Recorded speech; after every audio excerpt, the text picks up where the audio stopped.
FPL camper on the road, chasing points where dreams are sold. Well, hello everyone, welcome back to another video. This is a team selection video for Game Week 3. How is everyone doing? We're going to be looking how the team is looking for this game week. I was destined not to make any transfers, but I've been forced to. I've got 2 injuries. I might be dealing with both of them, maybe just one of them. I don't know. We'll have to see. This is going to be a pretty, undecisive team selection video, unfortunately. I know it should be a team selection video. It's more like a team unselection video.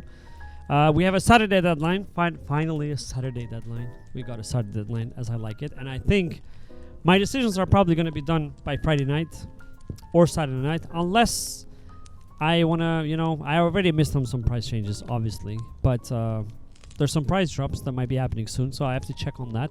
But we're going to jump straight into it, because I have been getting some critics, mostly by my friends, that my videos are too long. So I promise to make at least my team selection videos shorter.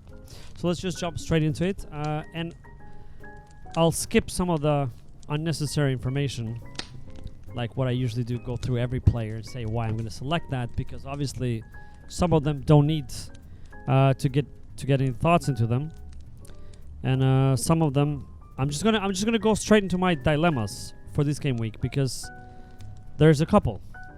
Okay, so let's just go to the fantasy app over here. Yeah, go to fantasy. Let's just go to pick team. So as you can see, this is how the team is. I'm going to go very quick into it.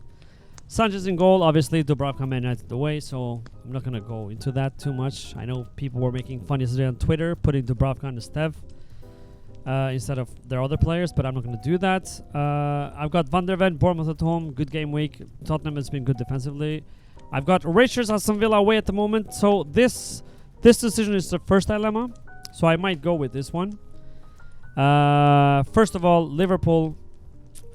I don't want to get too much into that. Oh my god, this is going to be a long video again. I'm sorry. But let me just say, I haven't been too convinced about Liverpool. I know they won both games. Both games they won with a late winner. Let's not forget, they were 2-0, by the way.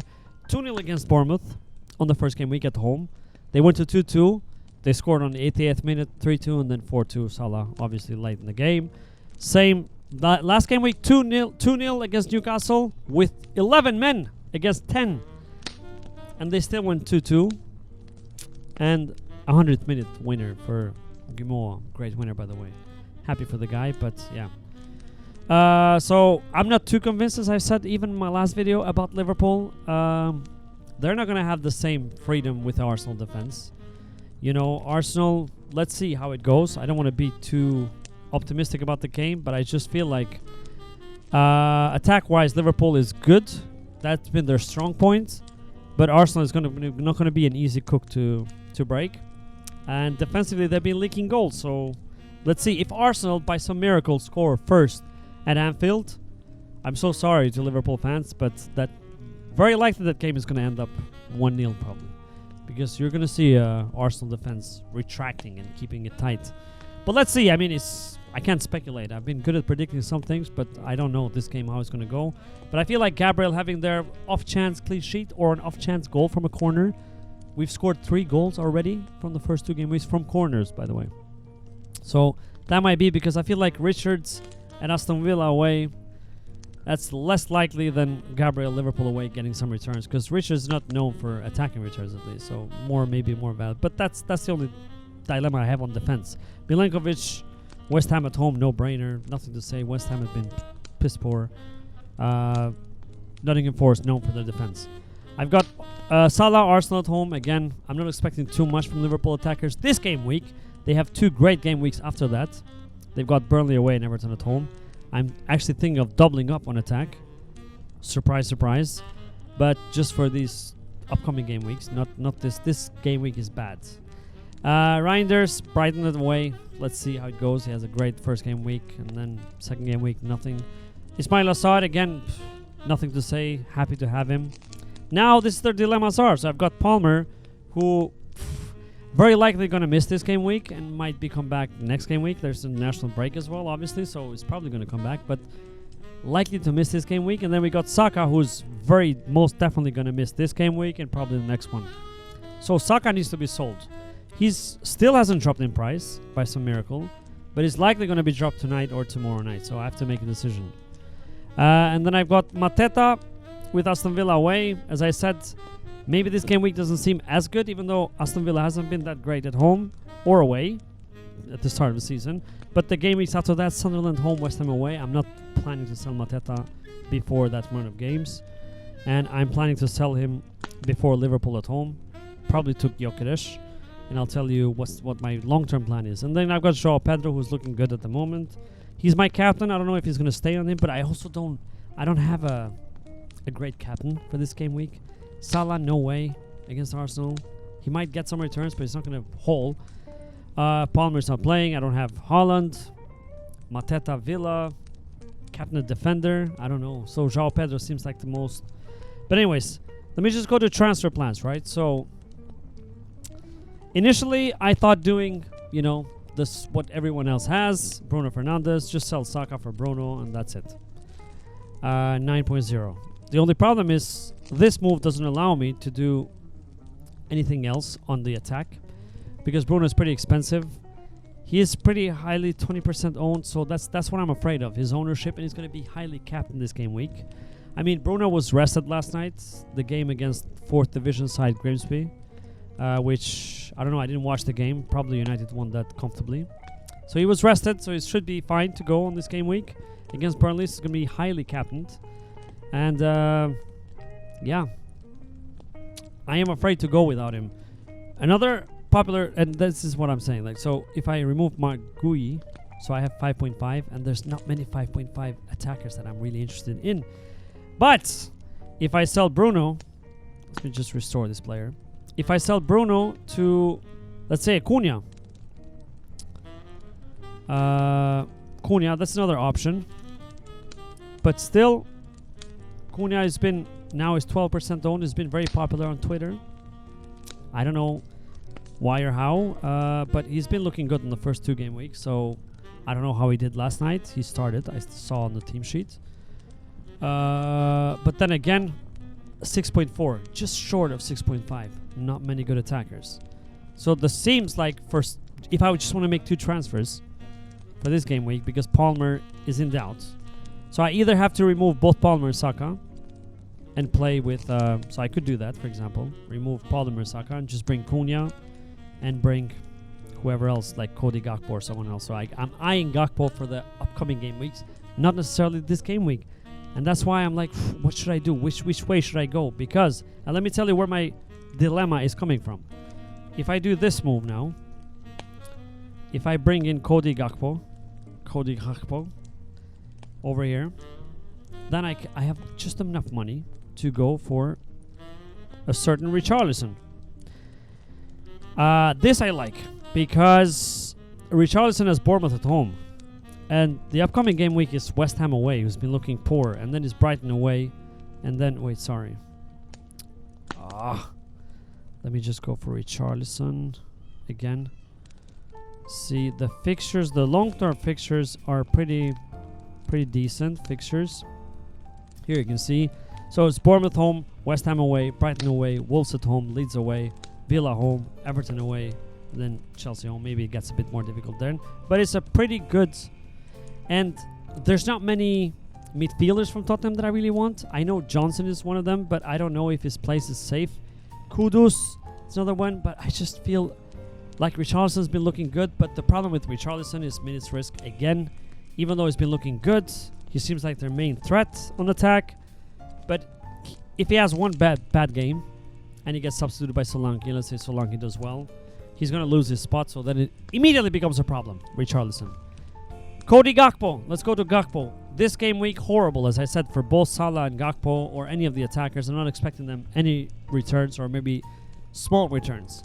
I'm not expecting Liverpool to score more than a goal against Arsenal. It could, but it's very unlikely. So very bad for this game week. However, from next game week, Burnley away, Everton at home, I want to have him.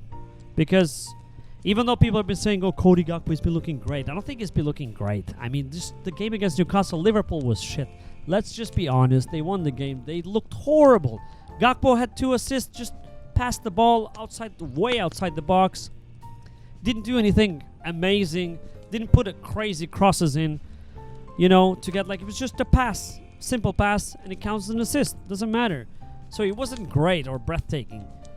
He was better in the first game week, obviously, but still, I think people are exaggerating. But he's been good. He's been better than Wirtz, and he's good value. He's 7.6 now. He's had a price increase, but I think he's good value. If he keeps starting on the left wing, he's very good value for 7.6 as a Liverpool attacker. So, and I really want to have double Liverpool attack for this Burnley and Everton at home. Now let's go back to United. Let's say sell Palmer for Acuna or a Bruno. If I sell Palmer to Acuna. Now the problem with getting a Man United attacker is that they have a great game week this game. Okay, Burnley at home, great. I get it. And if you get Acuna or Fernandes, it's also a good captaincy choice. The problem is after Burnley at home is Man City away and Chelsea home. And I really don't want this depleted Man United, which we don't know where they're going, to go through this run. City away, Chelsea home, Brentford away, could be a tricky game. And then Sunderland at home, yeah, good. And then Liverpool away after that. So I really don't like the run. So I feel like, is it worth just getting a United player for one game week? And I'm not convinced. I'd rather have Richarlison, who has that run, and a Gakpo. But I don't like Gakpo for this game week, so I really don't know what to do. I'm really undecisive.